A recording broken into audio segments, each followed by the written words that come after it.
나는 사전트의 초상화 때문에 닥터 포치에게 끌렸고 그의 삶과 작업에 호기심을 느끼게 되었으며 이 책을 썼고 여전히 그 그림이 진실하고 멋진 닮은 꼴이라고 생각한다. 작가 줄리안 반지의 작품 빨간 코트를 입은 남자의 한 대목입니다. 작가 줄리안 패트릭 반스는 현대 영국 작가입니다. 그는 예감은 틀리지 않는다로 2011년 맨부커상을 수상한 영국의 대표 작가입니다. 뿐만 아니라 각국의 중요한 문학상을 다수 수상한 세계적인 작가이기도 한데요. 2020년 빨간 코트를 입은 남자 또한 출간 즉시 매해 영국 최고의 논픽션에 수여하는 더프코프상의 최종 후보작으로 선정되었습니다. 줄리안 반즈는 2015년 런던 국립초상화 미술관에 전시된 존 싱어 사전트의 초상화 집에 있는 닥터 포치를 우연히 보게 되죠. 그리고 지금껏 거의 알려지지 않았던 그림 속 빨간 코트를 입고 서 있는 19세기 외과 의사 사무엘 장 포치에게 강렬한 인상을 받게 됩니다. 줄리안 반즈는 그의 삶에 대한 책을 쓰게 됩니다. 외과의사 사무엘 포치는 19세기 말에 1차 대전 시기 전까지 전 세계를 통틀어 가장 아름다운 시절로 일컬어지는 벨 에포크 시대에 살았습니다. 포치는 당대 내노라 하는 명성 높은 예술가들과 연결되어 있던 그 시대 셀럽, 즉 유명인사였습니다. 작가 반지는 포치와 그를 둘러싼 그 시대 최고의 예술가들과 유명인들의 세계를 특유의 재치와 지적인 통찰, 풍부한 디테일로 치밀하게 그리고 촘촘하게 이야기를 펼쳐냅니다.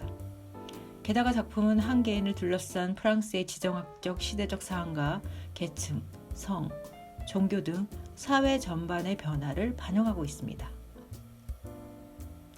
하지만 무엇보다도 작가인 줄리안 반즈는 초상화에서 깊은 인상을 받은 사무엘 포치의 진정한 모습을 소개하고 싶었습니다.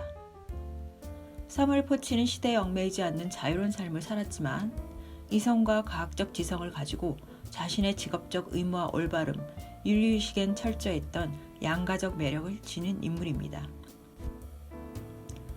작가가 그랬듯 독자들 또한 책의 겉표지에 장식된 빨간 코트를 입은 포치의 멋지고 잘생긴 외모와 섬세한 손가락에 이끌려 첫 장을 펼쳐들겠지만 또한 여러분이 인류의 의료 분야의 발전과 성장을 위한 개인적 노력과 한 시대의 자신의 역할을 흔들림 없이 해낸 영웅의 모습인 포치에게 무한한 애정을 품은 채 마지막 페이지를 마무리하길 기대합니다.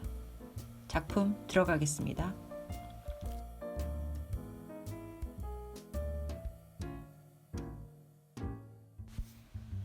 화가 사전트가 그린 사무엘 장 포치의 초상화는 복잡한 매듭으로 꼬인 허리띠 끝부분에 대렁대렁 매달린 한 쌍의 술이 있는 빨간 코트를 입은 잘생긴 남자의 초상화입니다. 그는 자신의 허리춤에 왼손을, 오른쪽 가슴에 오른손을 대고 한껏 연극적 포즈를 취하고 있는데요. 그의 손이 유독 깨끗하고 섬세하다는 점은 그의 외과의라는 직업과 연결됩니다. 포치는 이탈리아계의 성을 가진 평민 계층이었고 그리고 프로테스탄트, 개신교였으며 외과 전문 의사였습니다. 그는 35살의 테레즈 로트 카잘리라는 리옹 출신의 젊고 부유하고 아름다운 여성에게 첫눈에 반해서 구애를 하였고 신속히 결혼했습니다. 그녀의 집안은 카톨릭이었고 군주제를 지지했으며 철도 사업으로 큰 수익을 얻었죠. 포치의 사회적, 계층적 배경은 그녀와의 결혼을 통해 한층 더 높은 단계로 도약했습니다. 하지만 그의 결혼 생활은 그다지 행복하지 못했습니다. 포치는 사랑과 결혼이 일치할 수 있다는 낭만적 환상을 품었으나 테레즈는 결혼을 통해 사회에서 자리 잡는 것이 중요했죠. 그녀는 결혼을 통해서 신분과 계층 등의 사회적 이치를 구축할 수 있다고 생각을 했습니다. 그녀에겐 부부간의 애정의 깊이와 스킨십, 즉 성은 부차적 문제였죠. 포치 부부 사이엔 첫 딸 카틀린과 아들 외교관 장과 정신적 문제가 많았던 막내 아들 자크가 있었습니다. 부부의 불화와 아버지의 여성 편력은 예민한 딸 카틀린을 힘들게 했습니다. 그녀는 늘 어머니의 편을 들고 그녀를 동정했고 아버지와 격렬히 싸웠습니다. 결국 1909년 테레즈는 법적 별거 요구를 하고 포치는 그것을 받아들이죠. 결혼은 사실상 공식적으로 끝났지만 테레제의 신앙이 카톨릭인 덕분에 이혼은 불가능했습니다. 포치 또한 다른 여성과의 재혼도 불가능했죠. 1914년 1차 대전이 벌어지자 포치는 중령 군복 차림으로 파리에 머물며 병원의 한 분과를 책임집니다. 68세의 나이로 포치는 군사적 의무뿐만 아니라 외래 환자도 돌보죠. 그는 세무서 서기인 모리스 마시의 음낭 정맥류를 치료해줍니다. 당시 모리스 마시는 정신적 질환을 앓고 있었는데요. 1918년 포치가 아침 부상자들을 면회하고 돌아오는 길에 또 병원에서 환자들을 맞이합니다. 두 번째 환자가 바로 모리스 마시였는데요. 포치는 그가 신경질환으로 고생하고 있으니 의사를 소개시켜주겠다고 이야기합니다. 그 순간 마시는 총을 꺼내 포치에게 4발을 총을 쏜 후 자신의 머리에 총을 쏩니다. 포치는 군병원으로 이송되면서 곧 의식을 잃고 숨을 거두고 맙니다. 포치는 파리에 잠깐 매장되었다가 1918년 베르주라크의 개신교 묘지에 안장됩니다. 그가 죽은 후 가족들은 그의 예술 수집품을 경매로 처분하죠. 하지만 집에 있는 닥터 포치를 목록에서 뺍니다. 초기 대중과 비평가들은 이 초상화에 거의 주목하지 않습니다. 1990년 마침내 집에 있는 닥터 포치가 다시 일반 전시로 공개되었습니다. 포치의 삶을 단순히 들여다보면 부부 사이가 원만하지 못했고 포치의 여성 편력으로 가정이 불행했다고 생각될 수 있습니다. 하지만 그의 삶을 그리 간단히 판단하기엔 의학 분야에서의 가업과 성취는 소홀히 넘길 수 있는 부분이 아니죠. 외과 의사로서의 그는 누구보다 유능하고 믿음직스러웠습니다. 보불 전쟁에서 의료인으로 참여하여 초기 단계의 의료 분야의 위생을 강조하였고 그것이 생명을 살리는 데 얼마나 중요한지 알렸으며 그 후 여성질환 전문 분야의 치료나 시술, 수술을 통한 산부인과 분야의 초석과 발전을 이루어낸 주인공입니다. 동시에 최초의 전문 산부인과의 의원이기도 하죠. 까탈스럽고 인간을 차별하는 데 능한 이들조차 포치를 존중했습니다. 그리고 그에 대한 존경은 특권계층 그들에게만 국한된 것도 아니었습니다. 다음은 작품 속 한 대목입니다. 포치라는 인물을 한 가정의 가장의 위치에서 어떠 있는지로만 판단하기엔 그의 공적 영역에서의 역할은 더 의미 있었다. 포치는 공인이었다. 상원의원, 마을시장, 강력한 정신과 많은 사람들에게 맞서는 강력한 견해를 가진 운동가였다. 그가 교회가 국가와 맞서던 시기 과학적 무신론자였으며 반드레퓨즈와 드레퓨즈로 나라가 반으로 갈리던 시기엔 공개적 드레퓨즈파였으며 보수적으로 알려진 업계에서 혁신적 인물이었으며 모든 남편이 아내의 외도에 간대하지 않았던 사회의 돈 후안 같은 인물이었다. 그러나 한번 얻은 친구는 결코 잃지 않는 그런 인물이기도 했다.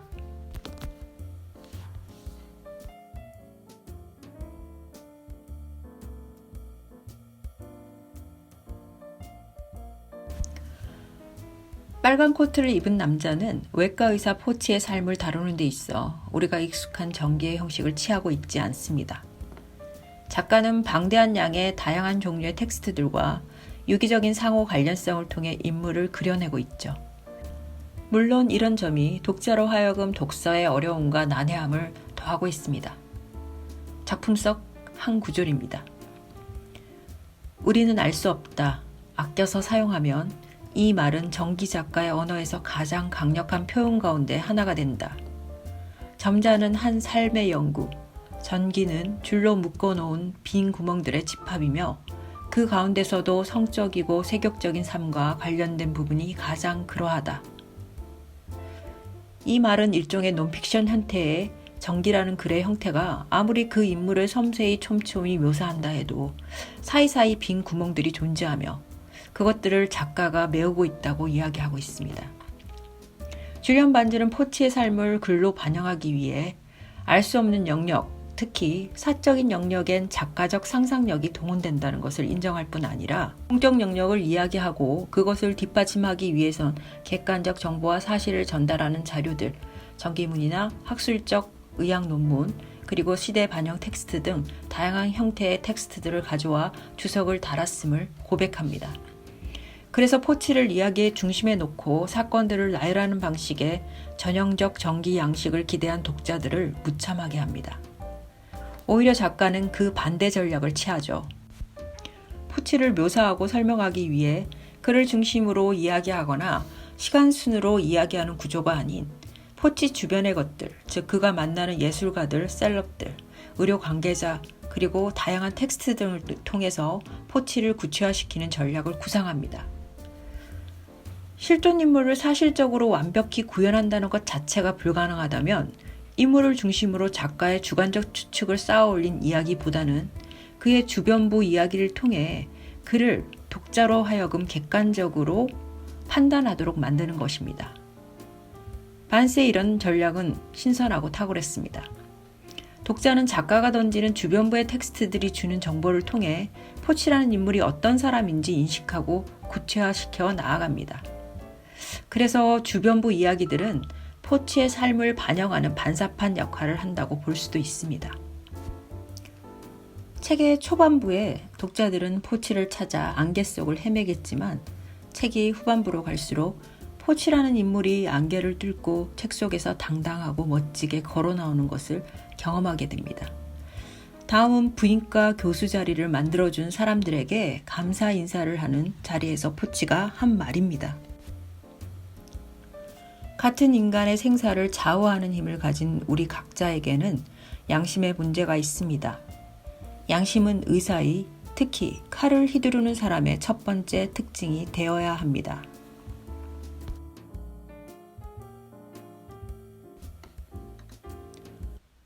이 책을 읽으면서 무수한 혼란에 휩싸인다. 소설이야? 예술사야? 아니 소설은 아닌 것 같은데 이거 정기문이야? 하는 순간에 정기문인데 포치라는 인물을 묘사하지는 않고 왜 다양한 시대적 에피소드, 문해사조와 작가들, 미술가들, 점입가경으로 그 시대 유럽의 유대인 혐오와 차별을 상징하는 드레퓨지 재판, 오스카 와일드의 희대의 동성애 재판까지 등장한단 말인가. 글을 읽기를 하는 동안 글의 종류를 나누고 문학이냐 비문학이냐에 따른 서사 구조를 기대한 독자들이라면 이 책은 난감하기 짝이 없는 작품이다. 필자 또한 기존 서사 구조와 문학적 장치들로 작품의 주제를 파악하던 독서인으로서 지식의 보고인 줄리안 반즈의 빨간 코트를 입은 남자는 쉽게 읽히지 않는 책이었습니다. 작가가 작품 안에 쏟아부은 방대한 양의 자료들과 텍스트들, 소설, 시, 기사, 미술, 예술가들, 시대적 배경들, 영국, 프랑스, 독일의 지정학적 텍스트, 나열하면서도 기가 질리는데요. 줄리안 반즈, 똑똑한 반즈, 고약한 반즈, 영악한 사람, 당신 너무한 거 아니야? 이거 읽으라고 쓴 거야? 라는 말을 독서 내내 내뱉었습니다. 말 그대로 욕지기가 올라왔죠. 하지만 페이지를 힘겹게 넘기며 200페이지쯤 들어갈 때 독자인 난 깨닫게 되었습니다. 인내와 끈기, 그리고 포치라는 수수께끼, 유레카, 작가는 참을성 있는 독자, 그러면서도 자신의 작품을 정성스레 읽어주는 지적 호기심을 가진 독자를 원했던 것입니다. 앙큼하게 짝이 없죠. 작품을 끝까지 읽고 반즈의 지적 허영과 허세가 너무 유난스러워 기가 차기도 하지만 한편으론 이 책을 처음부터 끝까지 읽어낸 나 자신에 대한 자부심과 책이 주는 놀라운 즐거움과 희열에 벅차올랐습니다. 와후! 감탄사가 절로 나올 지경인데요. 남다른 참을성을 가지고 있으면서 작가가 마구 던지는 지적 정보의 폭탄과 다양한 텍스트들의 트랩 속에 갇히거나 길을 잃지 않을 자신이 있는 독자들이라면 이 책을 추천하고 싶습니다.